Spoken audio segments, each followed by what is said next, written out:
Hello guys, welcome back to our channel. ఈరోజు biofloc టెక్నాలజీలో aeration system ఎంత అవసరమైందో తెలుసుకుందాం.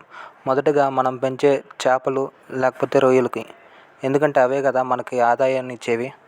రెండవది, ఈ సిస్టంలో మనం పెంచే బెనిఫిషియల్ బ్యాక్టీరియా మైక్రో ఆల్గే, ఎందుకంటే ఇవే కదా మన చేపల వేస్ట్ని లేకపోతే తినకుండా వదిలేసిన ఫీడ్ని చేపలకు మళ్ళీ తినే విధంగా కన్వర్షన్ చేసేది.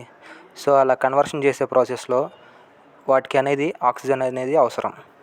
మూడవది, ఈ బయోఫ్లాక్ టెక్నాలజీలో ఏరేషన్ సిస్టమ్ అనేది 24 గంటలు 7 రోజులు ఆన్లోనే ఉండాలి. ఒకవేళ అలా లేకపోతే హార్మ్ఫుల్ గ్యాసెస్ అయిన హైడ్రోజన్ సల్ఫైడ్, మీథేన్ అనేవి ఫామ్ అయ్యి అవి చేపలు అనారోగ్యానికి గురయ్యే విధంగా చేస్తాయి. సో ఒక ముక్కలో చెప్పాలంటే ఏరేషన్ సిస్టమ్ అనేది బయోఫ్లాక్ టెక్నాలజీకి ఒక గుండె లాంటిది. సో ఈ బయోఫ్లాక్ టెక్నాలజీలో ఏరేషన్ సిస్టమ్ అనేది మీరు ఎంత పకడ్బందీగా ప్లాన్ చేసుకుంటే అంత మీకు మంచిది.